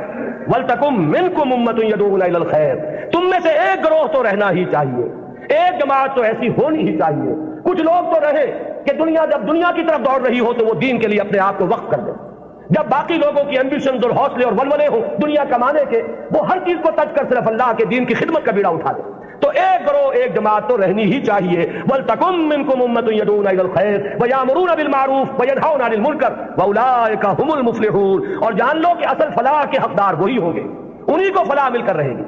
یہ ہے وہ قرآنی ہدایت جس کا اب میں نے جو بتایا آپ کو احادیث کے ذیل میں، تو پہلی بات تو یہ کہ قرآن کی حفاظت وہ قرآن سے ثابت، احادیث سے ثابت۔ دوسری بات یہ کہ ایسے ایک گروہ کا رہنا، اس کی ضمانت احادیث نے دے دی، لا تزال فی امتی طائفۃ قائمین علی الحق، میری امت میں ایک گروہ ہمیشہ رہے گا۔ اور یہ جان لیجئے یہ بھی ایک دلچسپ مسئلہ ہے، جو جماعتیں بنتی ہیں، جو گروہ اٹھتے ہیں اس کام کے لیے، ظاہر بات ہے وہ کسی شخصیت کے سہارے پر اٹھتے ہیں، یہ آپ کو اچھا لگے یا برا لگے۔ کچھ لوگ زیادہ آئیڈیالسٹ ہوتے ہیں، وہ شخصیت نہیں بلکہ زیادہ جو ہے وہ اجتماعیت میں بلیو کرنے والے ہیں۔ ان حضرات کی توجہ کے لیے کہہ رہا ہوں کہ کام ہمیشہ جب بھی آپ دیکھیں گے کسی شخص سے شروع ہوا ہے، کوئی شخص جس کا کہ ذکر میں ابھی کر چکا کہ ان اللہ یبعث فی هذه الامہ علی راس کل 100 عام من یبعث لها دینها، کوئی نہ کوئی شخص اٹھتا رہے گا کہ جو دین کو تمام جو باہر سے آئے ہوئے اثرات ہیں ان سے دھو کر اس کی صحیح شکل میں لوگ دنیا کے سامنے لے آئے گا۔ اب ظاہر بات ہے کہ وہ اکیلا تو نہیں ہوگا، اسی کی دعوت پر کچھ لوگ جمع ہوں گے، وہ پکارے گا من انصاری اللہ، میں یہ کام کا بیڑا اٹھا رہا ہوں، کون ہے جو میری مدد کرے؟ وہ جماعت وجود میں آئے گی، وہ ہے جماعت وَلْتَكُن مِّنكُمْ أُمَّةٌ يَدْعُونَ إِلَى الْخَيْرِ یا لَا تَزَالُ فِي أُمَّتِي طَائِفَةٌ قَائِمِينَ عَلَى الْحَقِّ، وہ جماعت ہوگی۔ اس کے بعد ہوتا کیا ہے حادثہ یہ بھی جان لیجئے، یہ بھی بہت مرتبہ ریپیٹ ہو چکا ہے۔ وہ جو گروہ، وہ جماعت جب ذرا آگے بات چلتی ہے تو وہ شخصیت جو ہے وہ بت بن جاتا ہے، اس کی محبت جو ہے وہ عقیدت میں بدل جاتی ہے، عقیدت شخصیت پرستی کا روپ دھارتی ہے۔ پھر اس کے ارد گرد اس کا نام لے کر جو لوگ اٹھتے ہیں وہ اپنی دنیا کو کمانے کا ذریعہ اس شخص کو بناتے ہیں، اس کا نام بیچتے ہیں، اس کی محبت بیچتے ہیں۔ وہ جو اقبال نے کہا یہی شیخ حرم ہے جو چرا کر بیچ کھاتا ہے، یہی ہے گلی میں بوزروں دلتے ویسو چادر زہرا، یہ جو لوگ بیچتے ہیں تو اپنے مصلحت کے لیے بیچتے ہیں، اس شخصیت کے لیے نہیں۔ اس نے ایک کام کیا، مسلمانوں کے دلوں کا وہ تارا بن گئی، آنکھوں کا تارا بن گئی وہ شخصیت، ظاہر بات ہے محبت پیدا ہوتی ہے۔ یہ بھی احادیث ملتی ہے کہ اللہ تعالیٰ جب کسی انسان سے، بندے سے محبت کرتا ہے تو وہ فرشتوں سے کہتا ہے میں فلاں بندے سے محبت کرتا ہوں، تم بھی محبت کرو۔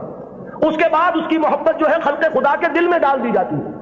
بہت سے لوگ جانتے بھی نہیں کہ ہم اس سے کیوں محبت کرتے ہیں، محبت کرتے ہیں اس لیے کہ یہ خدائی تدابیر میں سے ہے۔ اب اس محبت کو کچھ لوگ ایکسپلائٹ کرنے والے آتے ہیں، جو اپنی دنیا بناتے ہیں اس محبت کو بیچ کر، اس کے حوالے سے، اس کے ذریعے سے۔ معلوم ہوا کہ اب وہ جماعت جو ایک دور میں کھڑی ہوئی تھی دین کی تجدید کے لیے، وہ خود ایک فرقہ بن کر اور ایک فتنہ بن کر ایک گمراہی کا ذریعہ بن جائے۔ پھر اٹھاتا ہے اللہ کسی اور کو، اس لیے کہ سلسلہ تو چلنا ہے، نبوت ختم ہو چکی ہے، دین کی ہدایت کے اس پورے سلسلے کو تو برقرار رکھنا ہے تا قیام قیامت۔ پھر اللہ کا کوئی بندہ اٹھتا ہے، پھر وہ نعرہ لگاتا ہے، پھر کچھ لوگ جمع ہوتے ہیں، کچھ عرصے تک وہ جماعت رہتے ہیں، پھر وہ جماعت بھی پھر وہ گلتی ہے اور سڑتی ہے، اور اس کے اندر پھر وہی فرقے بندی پیدا ہوتی ہے، وہ ایک فرقے کا روپ دھار لیتی ہے، اور اس میں پھر شخصیتیں جو ہے بت بن کر پجنے لگتی ہیں، پھر اللہ کسی کو اٹھاتا ہے۔ یہی پروسیس ہے جو عقلاً ممکن ہے، یہی پروسیس ہے جو منطقی طور پر ممکن ہے، اور یہی ہم تاریخ میں دیکھ رہے ہیں کہ ہر گروہ جو ہے وہ اٹھا ہے اور وہ تجدید دین اور خدمت دین کے داعیے سے اٹھا، اور انہوں نے کام کیا، اس میں کوئی شک نہیں۔ ایک وقت میں دین کی صحیح تصویر لوگوں کے سامنے رکھی، وہ خدمتیں کر کے چلے گئے، بعد میں ان کے نام پجنے لگے اور وہ پھر عقیدے بن گئے۔